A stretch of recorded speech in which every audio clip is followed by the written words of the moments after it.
Good morning students. আশা কৰো সকলোখিনি ভালে আছা। তোমালোকৰ আৰু মেট্ৰিক পৰীক্ষালৈ বেছি দিন নাই। গতিকে তোমালোকৰ বহুতে ইতিমধ্যে ৰিভিজন ষ্টাৰ্ট কৰিছা। বহুতৰে ইতিমধ্যে প্ৰি টেষ্টৰ এক্সাম শেষ হৈ গৈছে আৰু বহুতৰে ইতিমধ্যে প্ৰি টেষ্টৰ এক্সাম ধৰা চলি আছে। মই তোমালোকক এইটো ভিডিঅ'ত একেটা ভিডিঅ'তে মই তোমালোকৰ যেটো তোমাৰ ম্যাথছৰ বাস্তৱ সংখ্যা ফাৰ্স্ট চেপ্টাৰটো গোটেইকেইটা অনুশীলনী কমপ্লিট কৰাই দিম আৰু গতিকে ভিডিঅ'টো তোমালোকে আৰম্ভণিৰ পৰা শেষলৈকে চাবা আৰু লগতে আমি এইটো ভিডিঅ'ত SSLC পৰীক্ষাত আহিবলগীয়া মোস্ট ইম্পৰ্টেন্ট যিখিনি কোৱেশ্চন হয় হেখিনি আমি ডিসকাস কৰিম আৰু লগতে তোমালোকৰ মই এনেকুৱা কোৱেশ্চন ডিসকাস কৰিম যিবিলাক তোমাৰ প্ৰিভিয়াস ইয়াৰ বিলাকত আহি গৈছে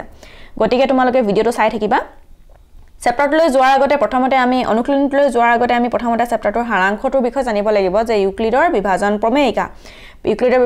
এইটো তোমাৰ মেইন বস্তু হয় এটো তুমি জানি ল'ব লাগিব ইউক্লিডৰ বিভাজন প্ৰমেয়িকা কি হয় তো আমি যে সৰুতে হে ভাজ্য ভাজকৰ ফৰ্মুলাটো যে শিকিছিলো যে ভাজ্য ইকুৱেল ভাজক পূৰণ ভাগফল যোগ ভাগশেষ হে একেটাই তোমালোকৰ কোৱা হৈছে ইউক্লিডৰ বিভাজন প্ৰমেয়িকা আমি যেতিয়া প্ৰবলেম কৰিম তেতিয়া তোমালোকৰ বেছি ক্লিয়াৰ হ'ব গতিকে আহা প্ৰবলেমখিনি ডিসকাস কৰি লওঁ Question number 1 to দিছে যে 135 আৰু 225 এই দুটা সংখ্যাৰ গসাগু উলিয়াব লাগে ইউক্লিডৰ কলন বিধি ব্যৱহাৰ কৰি এতিয়া আমি কি পাইছিলো যে ইউক্লিডৰ কলন বিধি ব্যৱহাৰ কৰিবলৈ হলে আমি কি জানিব লাগিব ইউক্লিডৰ বিভাজন প্ৰমেয়িকাটো জানিব লাগিব আৰু ইউক্লিডৰ বিভাজন প্ৰমেয়িকা কি আছিল তোমাৰ এইটো আছিল a = b * q + r অৰ্থাৎ এটো আমি কেনেকুৱা ধৰণৰকে মনত থম তোমালোকে মন কৰা আমি হৰুতে হৰণ অংক শিকিছিলো হয়নে সেই হৰণ অংকৰ ভাজ্য ভাজক আৰু ভাগফলৰ ফৰ্মুলাটো আছিল নহয় কেনেকুৱা ধৰণৰ আছিল চোৱা ভাজ্য ইকুৱেল ভাজক পূৰণ ভাগফল যোগ ভাগশেষ তাৰ মানে এটো আমি কেনেকৈ ধৰণে ধৰিছো a টো আমি ভাজ্য বুলি ধৰিছো b টোক আমি ভাজক বুলি ধৰিছো q টো আছে তোমাৰ ভাগফল আৰু r টো হৈছে ভাগশেষ অৰ্থাৎ ৰিমাইন্ডাৰ হেতু r বুলি লৈছো এতিয়া তোমালোকৰ হেই যে ভাগশেষটো পালো r হে r ৰ মানটো কাৰ ভিতৰত থাকিব চোৱা r ৰ মানটো 0 ৰ সমান হ'ব বা 0 তকৈ ডাঙৰ হ'ব আৰু ভাজকতকৈ খালি সৰু হ'ব লাগিব তোমালোকৰ এই বস্তুটো খুবেই ইম্পৰ্টেন্ট হয়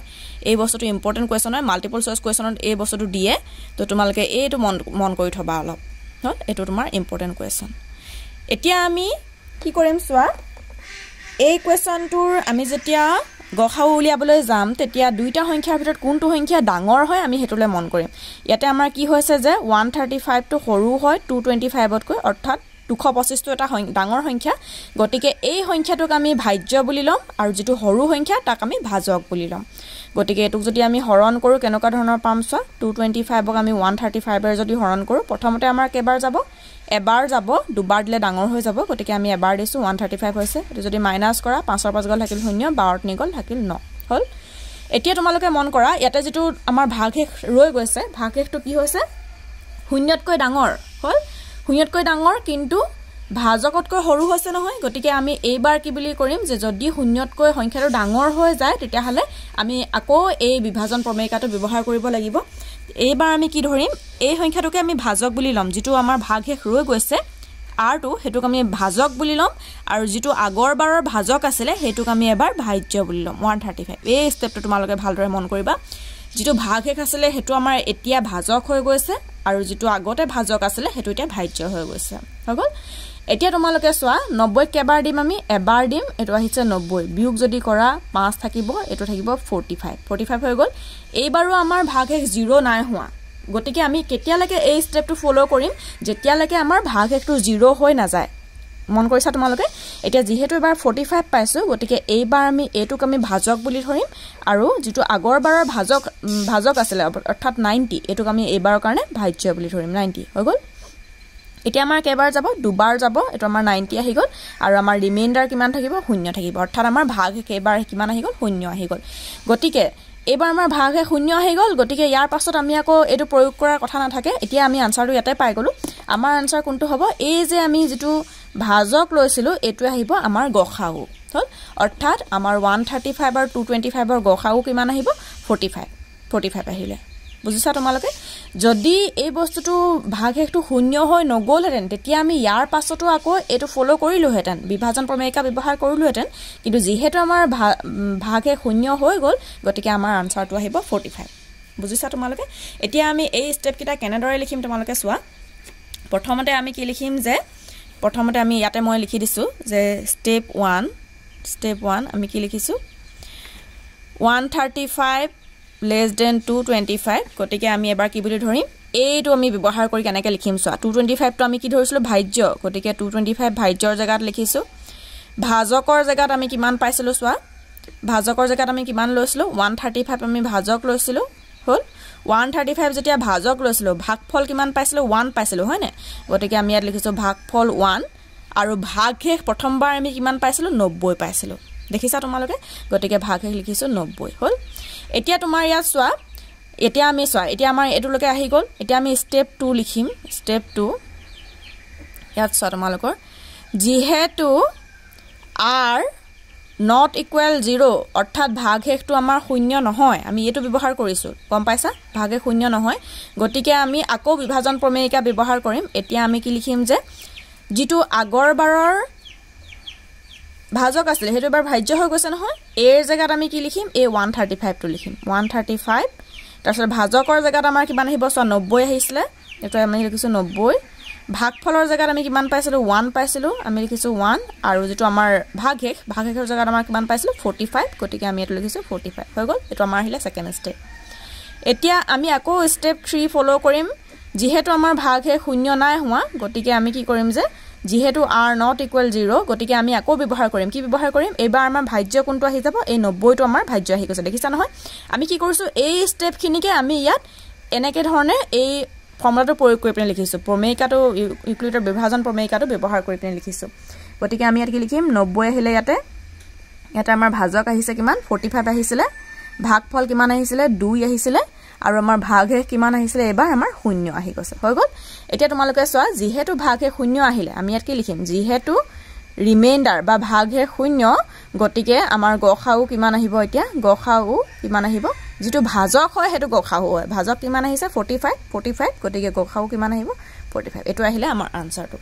এতিয়া তোমালোকে এটো নিশ্চয় বুজি পাইছা আৰু এটো চাই তোমালোকে তেতিয়া হলে কোৱেশ্চন নম্বৰ 1 ৰ বাকি কিটা কৰিব পাৰিবা যেহেতু এটো ৰিভিজন চেপ্টাৰ হয় গতিকে মই তোমালোকক গুটে কিটা কৰাই নিদু তোমালোকে বাকি কিটা কোৱেশ্চন এটো মই জেনেদৰে কৰিলো তেনেদৰে তোমালোকে আকৌ এবাৰ কৰিবা হল তাৰ পাছত কোৱেশ্চন নম্বৰ 2 ত কি দিছে চোৱা দেখুৱা যে যিকোনো যোগাত্মক অযুগ্ম অখণ্ড সংখ্যায় 6q + 1 বা 6q + 3 বা 6q + 5 আৰহি যত q এটা কোনোবা অখণ্ড সংখ্যা বুলি কৈছে মন কৰিছা তো এতিয়া আমি এই প্ৰশ্নটোৰ উত্তৰ কেনেদৰে কৰিম চোৱা এনেকুৱা ধৰণৰ প্ৰশ্ন প্ৰায়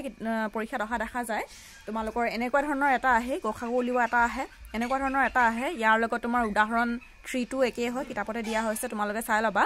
উদাহৰণ 3 টো একে হয় মই এটো অংক কৰাই দিম উদাহৰণ 3 টো তোমালোকে নিজে কৰিব পাৰিবা তেতিয়া তো কেনে ধৰণে কৰিম চোৱা ইয়াতে কৈছে যিকোনো যোগাত্মক অযুগ্ম অখণ্ড সংখ্যা বুলি কৈছে তো আমি কি ধৰিম যে আমি ধৰিছো ধৰা হল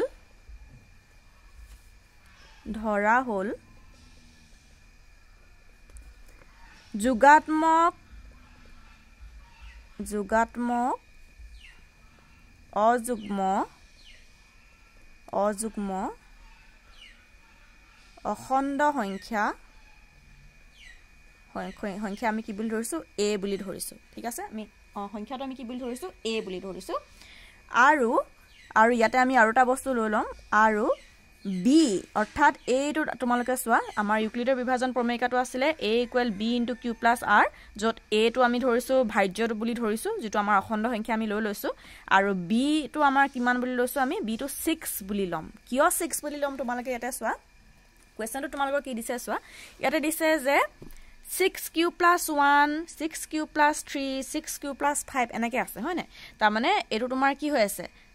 b * q + r হৈ আছে হয় b * q + r এনেকুৱা ধৰণৰ হৈ আছে নহয় আৰু যত তোমাৰ a সংখ্যাটো লিখিবলৈ কৈছে a টো এটা অযুগ্ম সংখ্যা বুলি কৈছে তো ইয়াতে তোমাৰ সব b টো কি হৈ আছে 6 হৈ আছে ঠিক তেনেদৰে ইয়াতো যদি আমি এই প্ৰমেয়িকাটো ব্যৱহাৰ কৰো b টো কি হৈ আছে 6 হৈ আছে আৰু ইয়াতো তোমাৰ b 6 হৈ আছে কিন্তু r ৰ মানটো প্ৰত্যেকবাৰে হলনি হৈছে হল দেখিছা তোমালোকে গতিকে আমি হেই কাৰণে b টো আমি ইয়াত 6 বুলি লম যদি তোমালোকৰ এই কোৱেশ্চনটো এনে ধৰণে থাকিলেহেঁতেন যে 4q + 1 যেটো উদাহৰণ 3 ত আছে 4q + 1 4q + 2 এনে ধৰণে যদি থাকিলেহেঁতেন যদি এটো যদি 4q থাকিলেহেঁতেন তেতিয়া হলে আমি b টো কিমান ললোহেঁতেন 4 বুলি ললোহেঁতেন মন কৰিছা তোমালোকে কথাটো b টো আমি এতিয়া 6 বুলি লৈছো যেহেতু ইয়াত 6q + 1 বুলি আছে 6q + 3 বুলি আছে এতিয়া তোমালোকৰ চোৱা ইয়াতে আমি b টো 6 বুলি ললো ঠিক আছে এতিয়া a আৰু b ৰ ক্ষেত্ৰত ইউক্লিডৰ বিভাজন প্ৰমেয়িকা যদি আমি ব্যৱহাৰ কৰো তেতিয়া আমি কি পাম চোৱা বিভাজন প্ৰমেয়িকা কি আছিল এটো আছিল আমি এটো এজ ইট ইজ লিখি দিম আমি কি লিখিম a = b ৰ জায়গাত আমি কি লিখিম 6 লিখিম 6q + প্লাছ r বুলি লিখিছো দেখিছা খালি অকল আমি b ৰ জাগাত 6 লিখিছো এতিয়া হে r ৰ মানটো কিহৰ পৰা কিহৰলৈকে থাকিব চোৱা ভাগহেকটো আমাৰ কৰ পৰা কৰলৈকে থাকিব তোমাৰ 0 ৰ পৰা 6 তকৈ সৰুলৈকে থাকিব অৰ্থাৎ 0 ৰ পৰা 5 লৈকে থাকিব বুজি পাইছা তো আমি ইয়াত লিখিব পাৰিম যে ইয়াত আমি লিখিম যে তোমাৰ r equal 0 1 2 3 4 5 এটো কেলে লিখিলো তোমালোকে গম পাইছা নে যেহেতু আমাৰ প্ৰমেয়িকাটোত আছিল এটো যে তোমাৰ ভাজকতকৈ সৰু হ'ব লাগিব সদায় ভাগহেকটো গতিকে আমি কি লিখিছো ভাজকতকৈ আমি সৰু বুলি লিখিছো এটো যেহেতু আমাৰ ভাজক আছিল এটো ভাজ্য এটো ভাগফল কিউটো আছিল আমাৰ ভাগফল হ'ল এতিয়া আমি যদি আমি r ৰ মানটো বহুৱাই দিও তেতিয়াহলে আমি কি পাম চোৱা এতিয়া r ৰ মানটো আমি কি পাম যে যদি r তোমাৰ 0 হয় তেতিয়াহলে আমাৰ কিমান আহিব r ৰ মান যদি 0 হয় ইয়াত আমি r ৰ মানটো বহুৱাই দিম কিমান আহিব প্ৰথমবাৰ আহিব 6q যেতিয়া r 0 হয় তাৰ পাছত আকৌ আমি বহুৱাম যেতিয়া r ৰ মান 1 আহিব r ৰ মান যেতিয়া 1 আহিব তেতিয়া আমাৰ ফৰ্মুলাটো কি আহি যাব 6q + 1 আহি যাব আকৌ r ৰ মান যেতিয়া 2 আহিব তেতিয়া আমাৰ ফৰ্মুলা আহি যাব 6q + 2 আহিলে আকৌ r ৰ মান যেতিয়া 3 আহিব তেতিয়া আমাৰ ফৰ্মুলা কিমান আহিব a = 6q + 3 আহিছে দেখিছা ঠিক তেনেদৰে মই এফালে লিখিছো ইয়াত কন্টিনিউ কৰিবা তোমালোকে r ৰ মান যেতিয়া 4 আহিব তেতিয়া ফৰ্মুলাটো কি হৈ যাব a = 6q + 4 আহিব যেতিয়া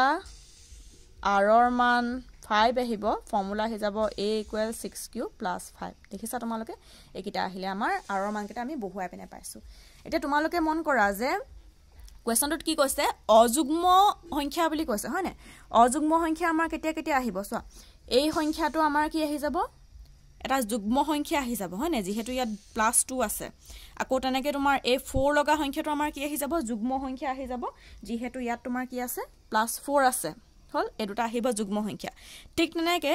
এটো আহি যাব যুগ্ম সংখ্যা 6 ৰ লগত তোমাৰ সেই সংখ্যাটো পূৰণ হৈ আছে অৰ্থাৎ 6 আমি কিহে পূৰণ কৰো 2 পূৰণ 3 কৰিলে আমি 6 পাওঁ গতিকে q লগতো তোমাৰ সেই 2 সংখ্যাটো যেহেতু পূৰণ হৈ আছে গতিকে আমাৰ কি আহিব এটো তোমাৰ এটা যুগ্ম সংখ্যা আহি যাব হৈ গল গতিকে এই কেটা আহিলে যুগ্ম সংখ্যা a = 6q + 2 এই সংখ্যাটো আহি গল যুগ্ম সংখ্যা a = 6q আহি গল যুগ্ম সংখ্যা আৰু a = 6q + 4 এই সংখ্যাটো আহি গল যুগ্ম সংখ্যা গতিকে আমি কি লিখিম চোৱা যেহেতু a = 6q, 6q + 2, 6q + 4 2ৰে বিভাজ্য হ'ব 2ৰে বিভাজ্য যুগ্ম সংখ্যা যেহেতু 2ৰে বিভাজ্য হয় না গতিকে আমাৰ কি আহিব বাকি কোনকেটা থাকিলে 6q + 1 a = 6q + 1 6q + 3 6q + 4 একেটা আহি যাব কি অযুগ্ম সংখ্যা এই সংখ্যা কেটা কি আহিব অযুগ্ম সংখ্যা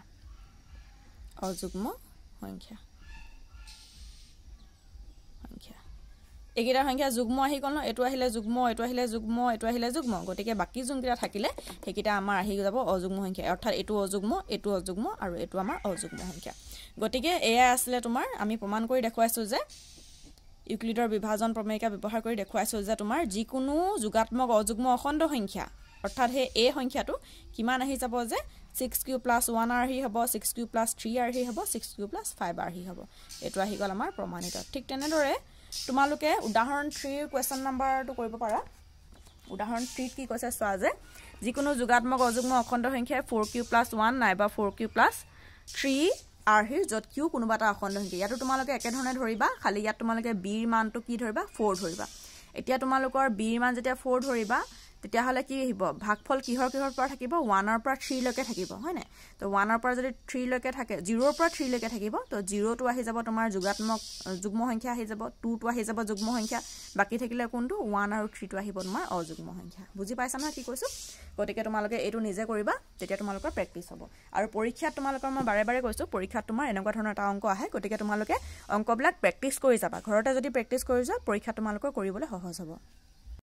তাৰ পাছত কোৱেশ্চন নম্বৰ 3 কৈছে যে তোমালোকৰ 616 সদস্যৰ এটা সৈন্য বাহিনীৰ গোটে 32 জনী এটা সেনা দলৰ পিছে পিছে কদম খোজকাঢ়ি যাবলগীয়া হ'ল ইয়াত তোমাৰ কি কৈছে যে খোজকাঢ়ি যাবলগীয়া স্তম্ভৰ উচ্চতম সংখ্যা কি হ'ব অৰ্থাৎ তোমাৰ উচ্চতম সংখ্যা মানে তোমাৰ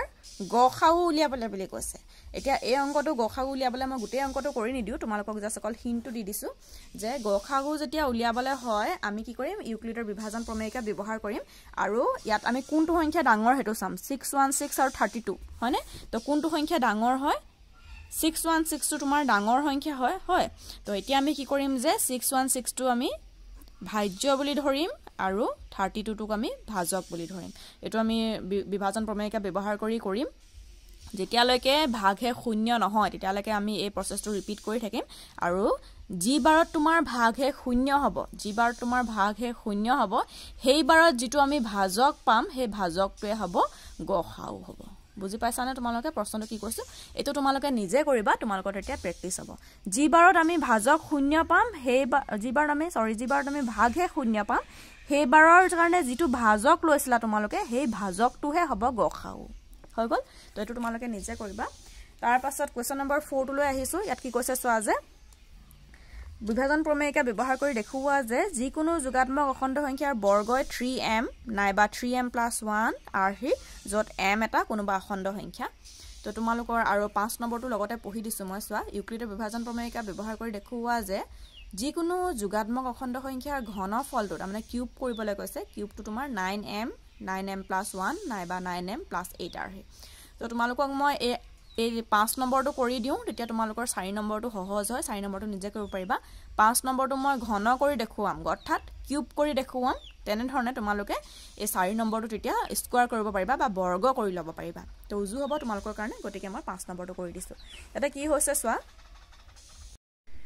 ইয়াতে আমি কি লৈছো যোগাত্মক অখণ্ড সংখ্যাটো a বুলি লৈছো আৰু আমাৰ যেটো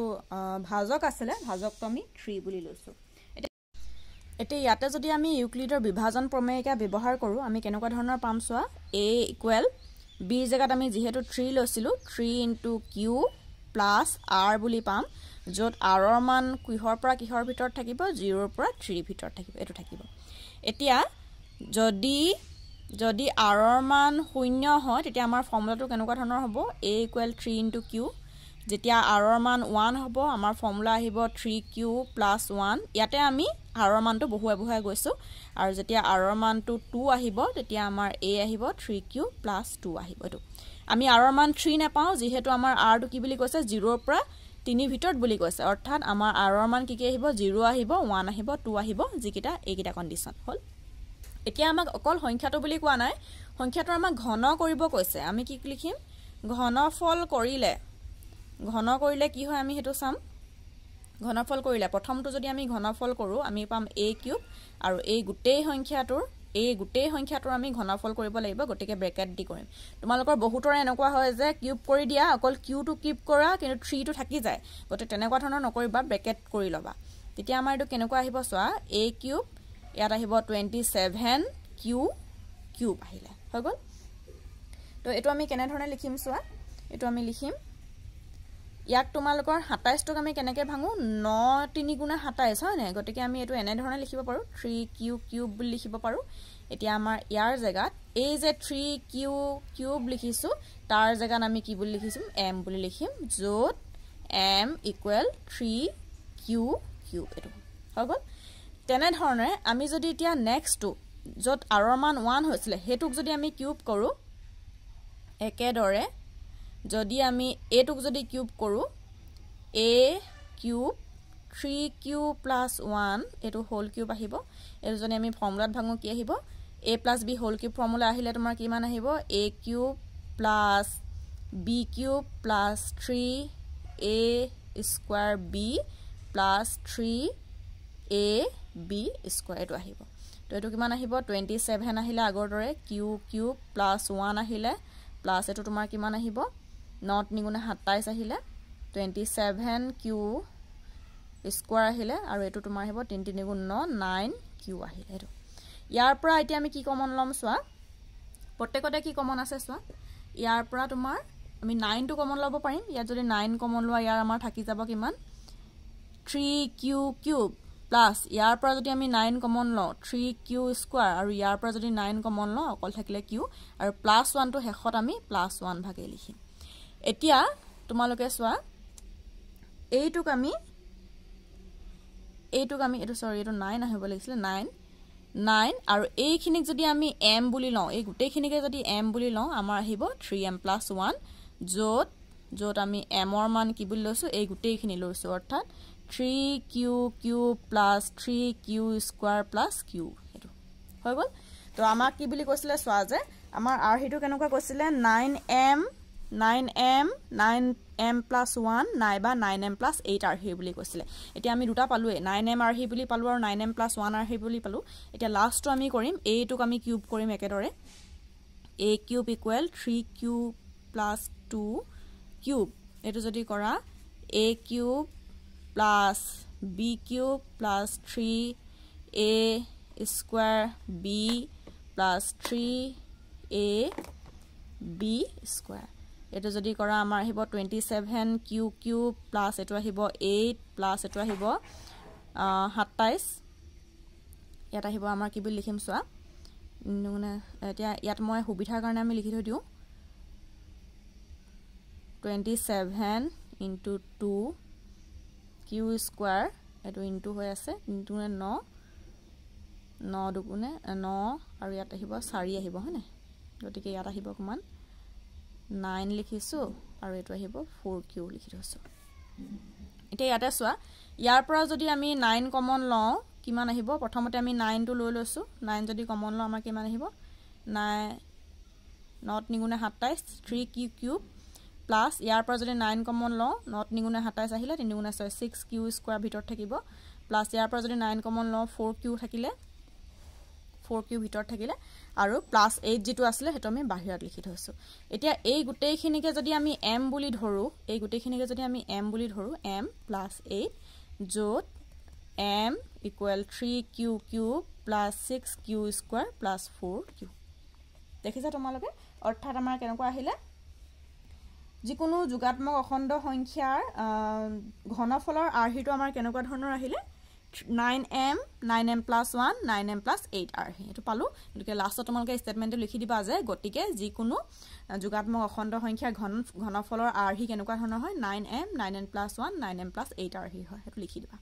হল তো আশা কৰো আটাই এখিনি বুজি পাইছা ইয়াৰে বাকি থকা কোৱেশ্চন কেইটা তোমালোকে নিজে কৰিবা মই এতিয়া অনুকলনী 1.2 টো অলপ ৰিভিজন কৰি দিও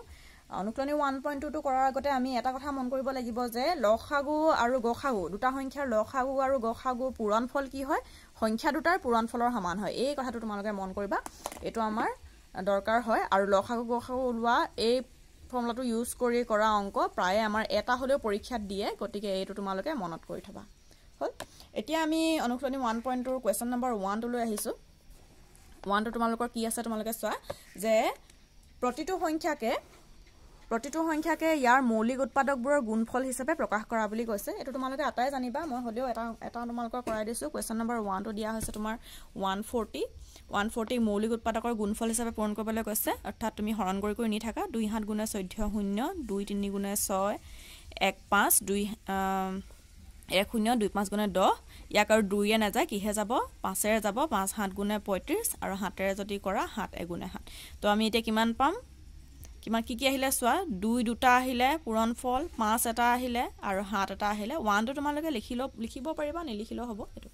আহিলে তো তোমালোকক এনে ধৰণে উলিয়াবলৈ কৈছে উৎপাদকবোৰৰ গুণফল হিচাপে প্ৰকাশ লিখা তো এটো আহি গল তোমাৰ ইমানে তাৰ পাছত 2 নম্বৰ কোৱেশ্চনটোত কি কৈছে সোৱা বাকিকিটা তোমালোকে নিজে কৰিবা মই 2 নম্বৰ কোৱেশ্চনৰ প্ৰথমটো দেখাইছো যে তলৰ অখণ্ড সংখ্যা কেইজোৰৰ লসাগু আৰু গসাগু উলিওৱা সত্যাপন কৰা যে লসাগু পূৰণ গসাগু ইকুৱেল সংখ্যা দুটাৰ গুণফল লসাগু আৰু গসাগু উলিয়াবলৈ কৈছে তো তোমালোকৰ লসাগু আৰু গসাগু আমি কেনেদৰে উলিয়াম চোৱা লসাগু 26 আৰু 91 দিছে সংখ্যা কেইটা তো 26 ৰ কাৰণে প্ৰথমতে আমি কৰিম 26 ক কৰিলে 2 এ প্ৰথমতে কৰিম 2 গুণে 2 2 3 গুণে 6 ইয়াক আৰু না যায় 13 এ কৰিম 13 গুণে 13 তাৰছত 91 ক কৰা 91 ক প্ৰথমতে আমি 13 এ কৰি লৈছো 7 বাৰ যদি দিয়া 7 গুণে 21 1 বহিব 2 কৰিব 7 গুণ 7 9 এটো আহিব তোমাৰ 7 বাৰ আহিব তাৰছত 7 এ কৰিলে 7 গুণে 7 এতিয়া আমি 26 টো কি বুলি লিখিম চোৱা কি আছে পূৰণফল 2 পূৰণ 13 পূৰণ 1 আছে আৰু তোমাৰ ঠিক তেনেদৰে 91 ৰ কাৰণে কি আছে 7 পূৰণ 13 পূৰণ 1 আছে 1 টো লিখিলেও হ'ব আৰু নিলিখিলেও হ'ব কথা নাই কোনো এতিয়া তোমালোকৰ ইয়াৰ পৰা যদি গখাও প্ৰথমতে চোৱা গখাও মানে গৰিষ্ঠ সাধাৰণ উৎপাদক তাৰ মানে এই আটাইখিনি হৈছে আমি যি পাইছো 13 7 1 এইকেইটা কি হয় 91 ৰ উৎপাদক হয় হয়নে ঠিক তেনেদৰে 2 13 1 এইকেইটা তোমাৰ 26 ৰ উৎপাদক গতিকে ইয়াত আমাৰ কি হৈছে গৰিষ্ঠ সাধাৰণ উৎপাদক অৰ্থাৎ এই দুয়োটাৰে সাধাৰণ উৎপাদক অৰ্থাৎ একে উৎপাদক কোনটো আৰু একে উৎপাদক ডাঙৰ কোনটো হেতু আমি উলিয়াব লাগে তো একে উৎপাদক আমাৰ কিমান লৈকে ডাঙৰ আছে চোৱা 2 ইয়াত আছে জানো নাই নহয় গতিকে 2 টো সাধাৰণ উৎপাদক হ'ব নোৱাৰে 13 ইয়াতো আছে গতিকে 13 আহিব আমাৰ সাধাৰণ গৰিষ্ঠ সাধাৰণ উৎপাদক অৰ্থাৎ গখাউ গম পালা এতিয়া লখাউ আমি কেনেদৰে উলিয়াম চোৱা লখাগু অৰ্থাৎ লঘিষ্ঠ সাধাৰণ গুণিতক অৰ্থাৎ আমি কি কৰিম গুটেখিনি আমি পূৰণফল কৰি দিম গুটেখিনি মানে আমি গুটেই কোনখিনি কৰিম হেতু এটা মন কৰিবা গখাউ যেটো পাইছিল অৰ্থাৎ কমন যেটো আছে সাধাৰণ উৎপাদক যেটো আছে হেতু আমি লিখিলাম গখাউটো আমি লিখিলাম গখাউ লিখাৰ পাছত বাকি কোন কেটা থাকি গৈছে 26 ৰ জায়গাত কি বাকি থাকি গৈছে 2 টো বাকি থাকি গৈছে আমি 2 টো পূৰণ কৰিম যেহেতু গুণিতক হয় গুণিতক মানে পূৰণ ফল গতিকে 2 পূৰণ কৰিছো ইয়াত আৰু বাকি থাকি যোৱা নাই আৰু ইয়াৰ পৰা কি বাকি থাকিছে চোৱা 13 টো যেতিয়া আমি লৈ ললো গখাগু লৈ ললো তেতিয়া আমাৰ কি বাকি থাকিলে 7 টো বাকি থাকিলে গতিকে এটো আমি 7 টো লৈ লৈছো এতিয়া তোমালোকে যদি কিটা পূৰণ কৰা তেতিয়া হলে আমি কি পাম লখাগু পাম এটো তোমালোকৰ আহিব 13 পূৰণ 14 এটো তোমালোকে কৰি লবা যেটো আহিব আনসাৰ হেতু আহিব তোমাৰ লখাগু তো আশা কৰো এটা এইখিনি বুজি পাইছা এতিয়া তোমালোকৰ চোৱা যে প্ৰমাণ কৰিবলৈ কৈছে লখাগু পূৰণ গখাগু ইকুৱেল সংখ্যা দুটাৰ গুণফল হয় নে নহয় হেতু প্ৰমাণ কৰিবলৈ কৈছে আমাক কি ক'বলৈ কৈছে লখাগু পূৰণ গখাউ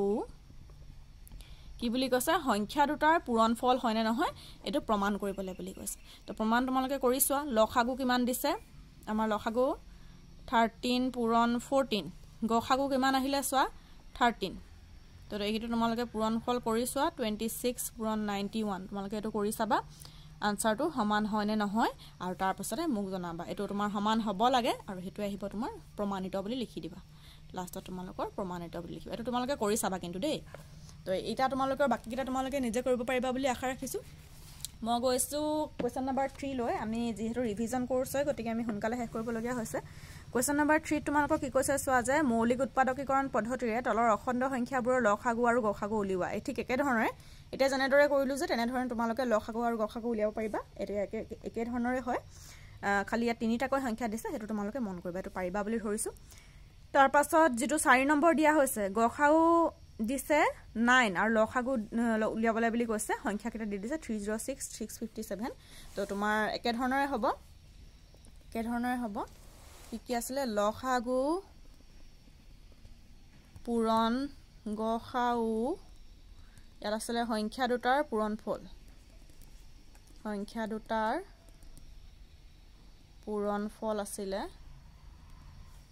আছিল তো তোমালোকৰ ইয়াতে কি আহিব চোৱা লখাগু তোমালোকক উলিয়াবলৈ দিছে এটো তোমালোকে এনেকৈ ৰাখিবা গখাউ তোমালোকক 9 বুলি কৈ দিছে আৰু সংখ্যা দুটাৰ পূৰণফল সংখ্যা দুটা কি দিছে চোৱা 306 আৰু 657 দিছে তো ইয়াৰ পৰা যদি তুমি লখাগু উলিয়াবলৈ হয় এটো তোমাৰ আহি যাব 306 পূৰণ 657 ডিভাইডেড বাই 9 এটো তোমালোকে ক্যালকুলেট কৰিবা যিমান পাবা আনসাৰটো হেতুৱে হ'ব তো আশা কৰো এইখিনি তোমালোকে বুজি পাইছা এইবাৰ আহিছো আমি এটো চেপ্টাৰ এটা বহুত বেছি দৰকাৰী প্ৰশ্ন লৈ তো প্ৰশ্নটো তোমালোকৰ হৈছে যে এটো চোৱা দেখুৱা যে √5 অপৰিমেয় সংখ্যা কেতিয়াবা তোমালোকৰ √3 অপৰিমেয় সংখ্যা বুলি দেখুৱাবলৈ দিব পাৰে নহলে কেতিয়াবা তোমাৰ √7 অপৰিমেয় সংখ্যা দেখুৱাবলৈ দিব পাৰে √3 √5 √7 এইকেইটা প্ৰায় পৰীক্ষাত আহি থকা প্ৰশ্ন তোমালোকক দেখুৱাবলৈ কয় যে √3 √5 √7 অপৰিমেয় সংখ্যা বুলি প্ৰমাণ কৰিব লাগে তো এনেকুৱা অংকবোৰ আমি কেনেদৰে প্ৰমাণ কৰিম তাৰ কাৰণে তোমালোকে এইটো ভিডিও খুব মন দি চাবা তোমালোকৰ ৰিভিজন হৈ যাব আৰু যদি কোনোবা এতিয়ালৈকে বুজি পোৱা নাই তো আশা কৰো যে তোমালোকে এইটো ভিডিও চাই নিশ্চয় বুজি পাবা তো গতিকে আমি প্ৰথমতে কি কৰিম চোৱা আমাৰ কি কৈছে √5 অপৰিমেয় বুলি ধৰিব কৈছে হয়নে √5 অপৰিমেয় বুলি প্ৰমাণ কৰিবলৈ কৈছে গতিকে প্ৰথমতে বিৰুদ্ধভাৱে আমি কি বুলি ধৰিম যে বিৰুদ্ধভাৱে মানে অপজিট কে আমি কি বুলি ধৰিম √5 পৰিমেয় সংখ্যা বুলি ধৰিম পৰিমেয় সংখ্যা যদি √5 তোমালোকৰ পৰিমেয় সংখ্যা আহি যায় তেতিয়াহলে আমি √5ক পৰিমেয় সংখ্যাবিলাকক আমি কেনেকৈ লিখিব পাৰো p/q আকাৰত আমি প্ৰকাশ কৰিব পাৰো হয় নাই গতিকে আমি p/q বুলি লিখিব পাৰো য'ত q শূন্য নহয় আৰু p আৰু q সহমৌলিক বুলি ধৰিছো p আৰু q সহমৌলিক সংখ্যা মানে কি তোমালোকে মন কৰিবা সহমৌলিক সংখ্যা মানে হৈছে যাক যিটো সংখ্যা কেৱল মাত্ৰ 1 এৰেহে কেনসেল কৰিব পাৰি আৰু 1 এৰে কেনসেল কৰিব পাৰি আৰু সেই সংখ্যাটো নিজে কেনসেল যায় তাৰ বাহিৰে বেলেগ সংখ্যা কেনসেল নাযায় তো মানে অৰ্থাৎ বেলেগ উৎপাদক নাথাকে অকল 1 এ উৎপাদক থাকিব তো হেতু কোৱা হয় সহমৌলিক বুলি কোৱা হয় গতিকে আমি যদি √5ক পৰিমেয় সংখ্যা ধৰো পৰিমেয় সংখ্যাবিলাকক p/q আকাৰত প্ৰকাশ কৰিব পাৰি গতিকে √5ক আমি p/q আকাৰত প্ৰকাশ কৰিব পাৰিম এটা যদি আমি দুইটা সাইডে স্কয়াৰ কৰো এফালে যদি আমি স্কয়াৰ কৰো আৰু এফালে যদি স্কয়াৰ কৰো অৰ্থাৎ স্কয়াৰ মানে হৈছে বৰ্গ আৰু যিকোনো সংখ্যা তুমি যেতিয়া বৰ্গ কৰিবা তেতিয়া তাৰ কি হৈ যাব বৰ্গমূল চিনডাল আতৰি যাব এই বৰ্গমূল চিনডাল আতৰি যাব এফালে আহি যাব 5 আৰু এফালে আহি যাব তোমাৰ p²/q² আহি যাব হ'ব তেতিয়া আমি এই বস্তুটো কেনেকৈ লিখিম চোৱা q² টো তলত আছে যদি q² আমি এটো সাইডে লৈ আহো আমাৰ কিমান আহি যাব 5 q² আমি এফালে লৈ আহিলে পূৰণ হৈ যাব এটো আহি যাব p² আহি যাব হ'ব এতিয়া এটো আমি ইকুৱেশ্যন নম্বৰ 1 বুলি ধৰি থম আৰু আমাৰ এতিয়া q² টো আমি যদি এফালে ৰাখি থওঁ p²/5 আহি যাব অৰ্থাৎ আমি কি দেখিলো p² ক 5 এৰে হৰণ যাব p² 5 এৰে বিভাজ্য বুলি আমি লিখিছো 5 এৰে বিভাজ্য বুলি লিখিছো যদি p² 5 এৰে বিভাজ্য হয় তেতিয়া হলে কি আহিব p ও 5 এৰে বিভাজ্য হ'ব গতিকে আমি লিখিম যে গতিকে p 5 এৰে বিভাজ্য অৰ্থাৎ তোমালোকৰ এটো মই এনেদৰে বুজাইছো 25 টো তোমাৰ যদি 5 এৰে বিভাজ্য হয় তেতিয়া হলে কি আহিব 5 কো 5 এৰে বিভাজ্য হ'ব 5 গুণে 5 আহিব 25 ক যদি 5 এৰে তোমাৰ যদি 5 ক স্কয়াৰ কৰা কি পাবা 25 পাবা 25 ক যদি 5 এৰে হৰণ যায় তেতিয়া 5 ক তো 5 এৰে হৰণ যাবই হয় নে তো তেনেকুৱা ধৰণৰ কথা যে p² ক যদি 5 এৰে বিভাজ্য হয় তেতিয়া p কো 5 এৰে বিভাজ্য হ'ব তাৰ পাছত আমি আকৌ এবাৰ ধৰি লৈছো যে ধৰা হল কোনো স্বাভাৱিক সংখ্যা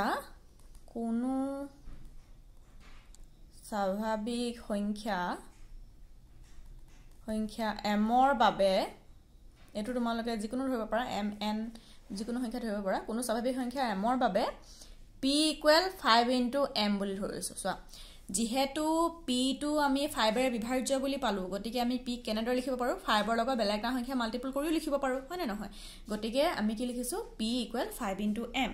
এতিয়া যদি তুমি এই সংখ্যাটোক যদি স্কয়াৰ কৰা আমি পাম p² আৰু ইয়াত তোমাৰ কি আহিব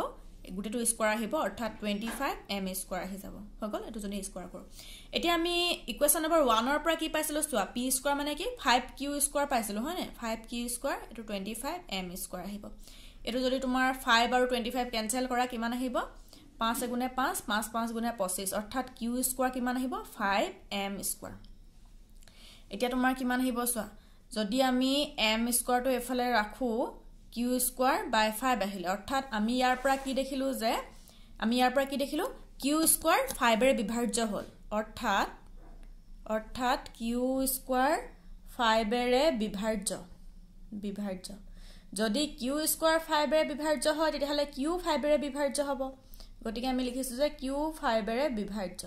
এতিয়া আমি কি দেখিলো চোৱা প্ৰথমতে আমি কি দেখিলো যে p 5 এৰে বিভাজ্য বুলি পালো আকৌ এতিয়া কি দেখিছো যে q 5 এৰে বিভাজ্য কিন্তু আমি প্ৰথমতে ধৰোতে কি বুলি ধৰিছিলো যে p আৰু q সহমৌলিক বুলি ধৰিছিলো অৰ্থাৎ ইহঁতৰ 1 ৰ বাহিৰে বেলেগ উৎপাদক নাই কিন্তু এতিয়া আমি কি দেখিলো যে p আৰু q দুয়োটাৰে 5 বেলেগ এটা উৎপাদক পাই গলো হয় নে তাৰ মানে 1 ৰ বাহিৰে এটা আৰু এটা উৎপাদক আছে বুলি পাইছো গতিকে আমি এটা কি পাম যে গতিকে p আৰু q সহমৌলিক বুলি ধৰাটো আমাৰ ভুল হৈছে হয় নে গতিকে ধৰাটো আমাৰ ভুল গতিকে আমাৰ কি হয় p আৰু q সহমৌলিক নহয় গতিকে আমি কি ধৰিছিলো √5 টো আমি পৰিমেয় সংখ্যা বুলি ধৰিছিলো হয় নে গতিকে হেতু আমাৰ কনসেপ্ট আমাৰ ভুল হ'ব আমি √5 পৰিমেয় সংখ্যা বুলি ধৰি পিনে p আৰু q সহমৌলিক বুলি ধৰিছিলো গতিকে আমাৰ যেহেতু p আৰু q সহমৌলিক নহয় বুলি পালো এতিয়া আমি গতিকে আমাৰ √5 পৰিমেয় সংখ্যা বুলি ধৰাটো আমাৰ ভুল হ'ব গতিকে আমি লিখিম যে √5 অপৰিমেয় সংখ্যা অপৰিমেয় সংখ্যা মই অলপ শৰ্টকে লিখিছো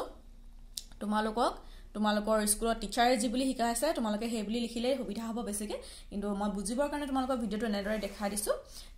যদি কোনোবা ভিডিওটো চাই বুজি পোৱা নাই তেতিয়াহলে আকৌ এবাৰ ৰিপিট কৰি চাবা আৰু মোক কমেন্ট কৰি কমেন্ট সেকশন জনাব পাৰা তো তোমালোকে √5 অপৰিমেয় সংখ্যা এটো প্ৰেক্টিস কৰি চাবা তাৰ পাছত √3 অপৰিমেয় সংখ্যা এটো এটা প্ৰেক্টিস কৰিবা আৰু √7 অপৰিমেয় সংখ্যা এটো এটা প্ৰেক্টিস কৰিবা এই তিনটাৰ ভিতৰত যিকোনো এটা পৰীক্ষাত অহাৰ খুবেই বেছি চান্স আছে হল তাৰ পাছত ইয়াৰে আৰু এটা